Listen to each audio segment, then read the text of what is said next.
If you went to the drugstore today, you see aisles and aisles of cold and cough syrups. Is that true? Yes, you do.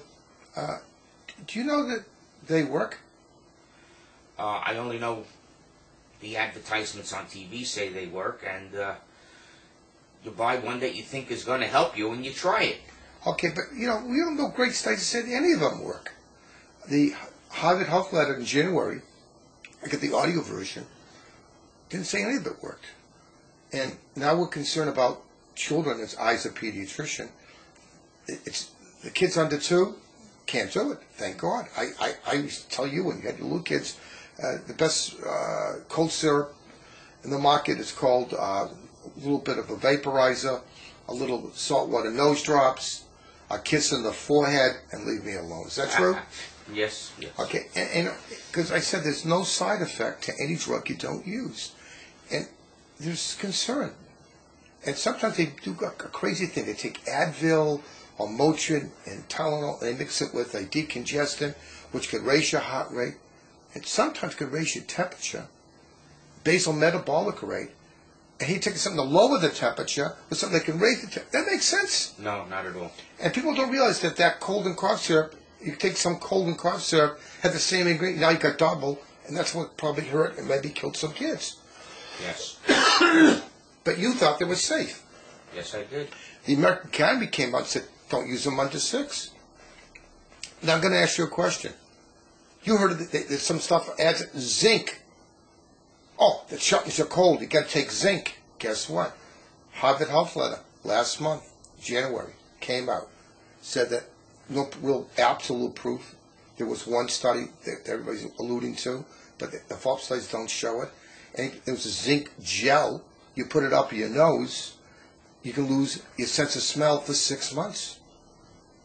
Did anybody tell you that? No, nobody told me that. But you thought the zinc, it shortens your cold. Well, this type of information happens all the time. There are certain times after a certain study, alcohol is good for your heart. Then at certain times, alcohol is bad for your heart. Something else is good for you, then a few months later, there's a report that something is bad for you. This is a circle. It goes on all the time. So if you were a consumer and you had a cold, you should realize that if you're taking a cough syrup or a cold remedy, it's not going to really shorten the cold. It's not going to make it go away. If you have a runny nose and you want some relief, we don't argue. If you're coughing a little bit, they say honey. We can't use it in young children because of some concern. But no, older kids and adults, honey. A recent study saw that it was more effective than even using Robitussin. So honey cough drops have been around a long time. Chicken soup, we know. You talk to any Jewish Italian grandmother, a little chicken soup, shortens. And guess what? They did a study, I think in Miami, and said, it shortens a little bit. So that's okay. But the best way of preventing colds, spreading, anything, is washing your hands. Alcohol cleanses are great, aren't they? And use separate towels in your house, too. And they say you don't use your toothbrush too long, get rid of the thing, because if you're Right. rubbing in the gums, it spreads it. So, common sense. If you want a cold and cough syrup, you want to waste your money, we're not against you using it. Read the ingredients. If you have a heart condition and blood pressure condition, half the stuff you can't take because it can raise your blood pressure. So if that's a problem, maybe if you don't know you have hypertension, because a lot of people don't know it, you take the stuff that may not be good for you. Right. So, and the virus which causes a cold, there's nothing over the counter that'll help you. You have to let the virus run its course.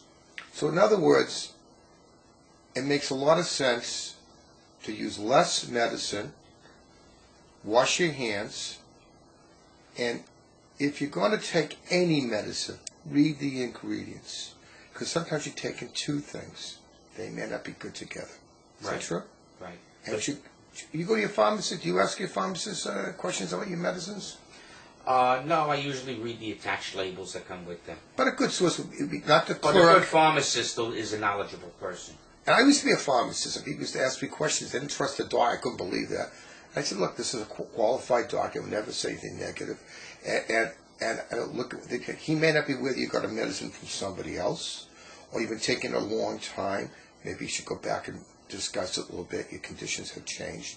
But a lot of these medicines can affect your prescription drugs.